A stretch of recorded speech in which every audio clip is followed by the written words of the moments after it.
Mark Holmesglen, and welcome to the Sporting Dollar, where we examine the money behind the world's biggest sports.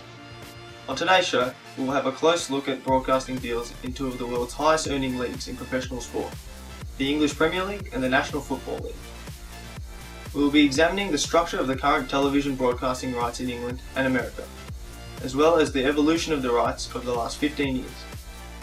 We will evaluate the advantages and disadvantages of the various deals, in terms of who it affects, how it affects them, and the benefits on these sporting communities from a grassroots level through to a professional level. First up, Cameron Osterland to discuss the English Premier League. Thanks, Mark. Hi, I'm Cameron Osterland. Over the last 15 years, there have been 4 broadcast deals for the English Premier League. The first deal began in the 2001-2002 season. It was worth £1.1 billion per year and lasted for 3 years. It was the first deal to break the £1 million threshold. There are 20 teams in the league, and at least £25 million would go to each team. Sky B covered live matches, whilst BBC One would show match of the day highlights. Sky B is a subscription channel and offered just 66 games per season. NTL, a cable network, offered 40 pay-per-view games, chosen after Sky B determined their 66-game allocation. Teams from the league that had their own websites or TV stations were allowed to show their own matches on these platforms after midnight on Mondays. The second deal was essentially an extension of the previous, running from 2004 to 2007. Sky B were again the major provider, however, the price paid for the rights was only a touch over £1 billion. The lack of an increased cost indicated to many at the time that the boom time for broadcasting rights was over. The third broadcasting deal would see Setanta enter the fold, while Sky B increased the amount of matches shown by another 30 per season. The two networks would pay a combined £1.7 billion per year. However, before the final year of the rights, Setanta failed to finalise payment, as they were going through some financial struggles. Their share of the rights was sold to ESPN. This new deal provided a substantial boost to each team's revenue, with relegated team Derby earning more from TV rights than 4th place Arsenal the year before. Deal number 4 saw ESPN take up a permanent place as an English Premier League broadcaster, committing to a 3-year deal showing 19 less matches per season. Those 19 matches were taken by Sky B, who now own the rights to 115 live games. The change in price was minimal, however, with the yearly cost only increasing by £67 million per year. Finally, the current broadcasting deal, running from the 2013-14 season for 3 years, sees Sky B remain the major broadcaster of the English Premier League, while BT Sports, who are a subscription network, managed to outbid ESPN and now broadcast 38 of the 154 live matches on offer each year. Although the number of live matches broadcast has only increased by 48, the cost of the rights for the current deal has seen an almost 100% increase to just over £3 billion per year. Now, £3 billion is a lot of money, so where does it go? £1.5 billion is split equally between the 20 clubs, while £750 million is distributed incrementally based on the team's league position at the end of the previous season, decreasing proportionately, with the bottom club receiving 20 times less than the top club. The remaining £750 million is distributed to teams proportionately based on their rate of appearance on television. Inevitably, this pot ends up disproportionately favouring the larger clubs, who draw larger audiences and are therefore awarded television appearances more often. This uneven distribution has led to a top-heavy league where only 4 different clubs have won the title over the last 15 years. There are a number of key differences between the Premier League and the NFL when it comes to broadcasting. Although networks in both countries pay comparable figures to receive the rights to broadcast these sports, the majority of the networks in England that broadcast the Premier League are subscription-based, requiring audiences to sign up for a fee in order to watch the games. Even though they pay a subscription, fans in England have no way to watch every single game live. This is not a problem in the US, where majority of networks broadcast the NFL are free to air, and fans have the ability to watch every game live. Something Garrett Dickinson will discuss in more detail. Hello, my name's Garrett Dickinson. Today I'm going to go through with you the NFL broadcasting rights for television from 1998 until 2015. The first contract we're going to look at started at the 1998 football season and ended at the end of the 2005 football season. It should be noted that for the very first time, NBC would not get the broadcasting rights to show the NFL on their network for the first time in 33 years. However, 4 networks did get granted the rights to show the NFL on their network. CBS would pay $500 million per year for 8 years in the deal. ABC would pay $550 million per year for an 8-year deal. ESPN, which is a non-free-to-air network, would pay $600 million per year for an 8-year deal. Fox, on the other hand, which is a free-to-air network, would pay $550 million per year for only 5 years, with the NFL holding out an option for the next 3 years. Now, after the initial 5 years of Fox's contract to the NFL did option to continue with Fox for another 3 years. Of course, the big ticket of the year of NFL is the flagship event, the Super Bowl. Now, the Super Bowls were divided between the 3 free-to-air networks over the 8-year period. Fox would see themselves hosting 3 Super Bowls, ABC would see themselves hosting 3 Super Bowls, and CBS would see themselves hosting 2 Super Bowls. Now, the NFL would see itself get a grand total revenue of $18 billion over this 8-year contract. The next NFL television broadcasting contract that we will look at goes from the 2006 season until the end of the 2013 season. Now, this contract will last 7 years and will see 3 free-to-air television broadcasters as well as 1 paid television broadcaster. Now, the NBC's new 7-year deal will see them pay $650 million per season. Their contract is specific to them playing Sunday night football games on their network. The CBS network will pay $622.5 million per season.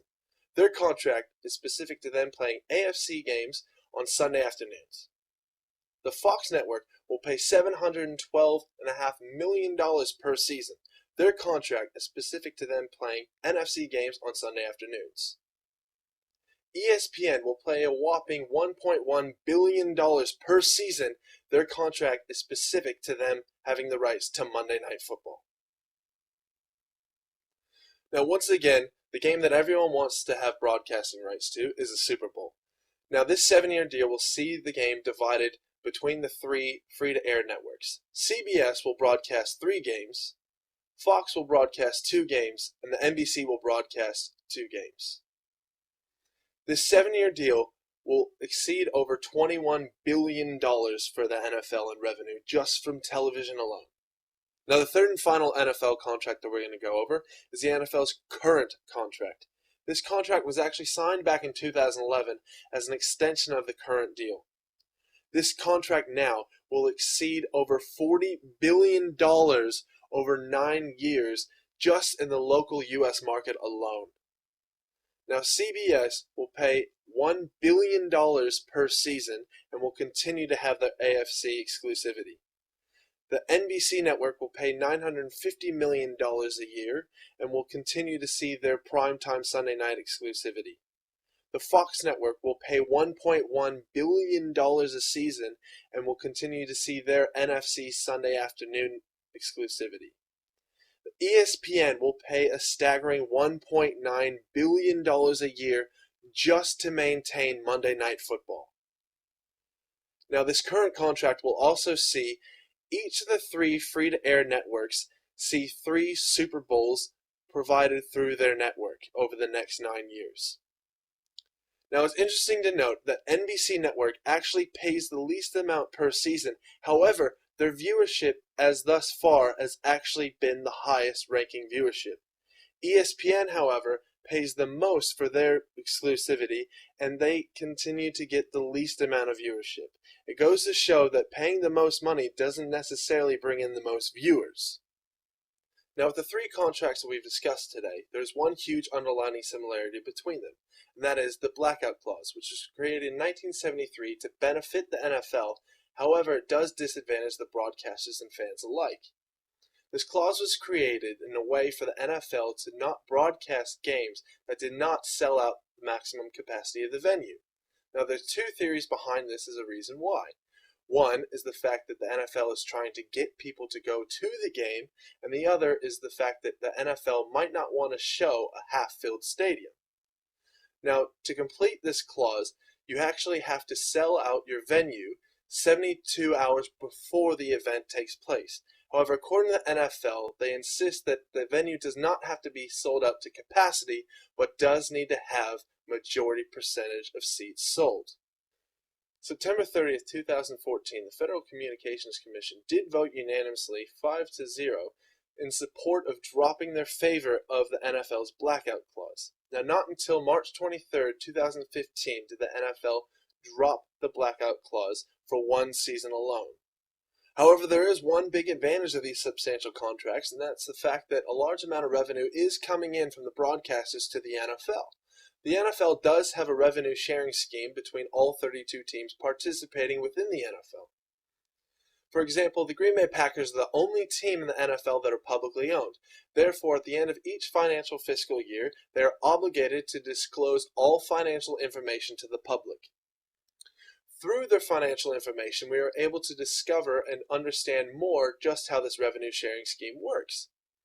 In the 2014 fiscal year, through the Green Bay Packers financial report, we are able to see that each team was given $226.4 million each from the NFL's revenue. This is a large jump of $38.7 million from the 2013 fiscal year. Now, it's through this revenue sharing scheme that each team is able to remain financially viable, thus creating a better competition, which not only benefits the NFL itself, but also benefits the viewers and also benefits the broadcasters by having a better product. Now, the final piece of the puzzle is satellite TV provided by DirecTV, which is the final set of contracts we need to look at. Now, DirecTV would have the first contract with the NFL, ranging from the 2000 season to the 2005 season. This contract would only see them pay $2 million a year each. Now, it would jump up 75% from 2006 to 2010 season, seeing them pay $3.5 million each. Now today, 2015, DirecTV is now paying $1.5 billion a season to the NFL alone for the NFL package. That's not a bad deal considering the fact that DirecTV has access to show all games of the season, including the playoffs.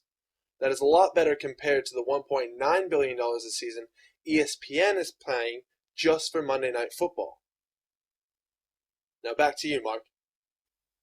As Garrett touched on earlier, the Federal Communications Commission voted to suspend the blackout rule for the 2015 season. Although the NFL had no obligation to implement the FCC's decision, they no longer have a defence against them, as the sellout rate of games now sits at 99%. The Premier League has also experienced similar pressure from the European Commission. During the negotiations for the 2007 to 2010 broadcasting rights, the European Commission was insistent that exclusive rights should not be sold to only one company. The end result was the Tanta being awarded 2 of the 7 available broadcasting packages. Significantly, television and broader broadcasting audiences are an important and measurable source of revenue, as a strong broadcasting deal gives a professional league a healthy and stable competition, as well as the ability to invest in grassroots to grow the game. The FA Facilities Fund is an example of this. Funded partly by the Premier League, it provides grants for building, refurbishing grassroots facilities, such as playing surfaces and changing pavilions. During the 3 years of the current broadcasting deal, the FA Facilities Fund will invest in the development of 150 plus synthetic football pitches, and the Premier League will have invested over £340 million in youth development. So as we begin to wrap things up, we can see that there are many differences between the EPL and the NFL, although many of these are offset by each other.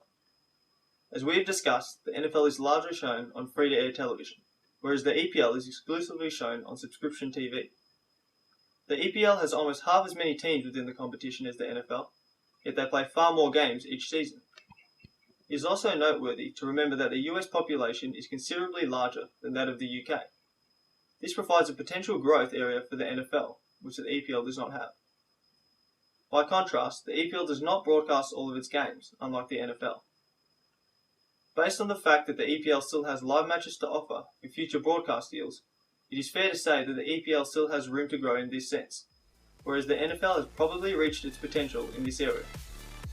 We hope that this has been an eye-opening journey, and we look forward to your company next time when we dive into Major League Baseball.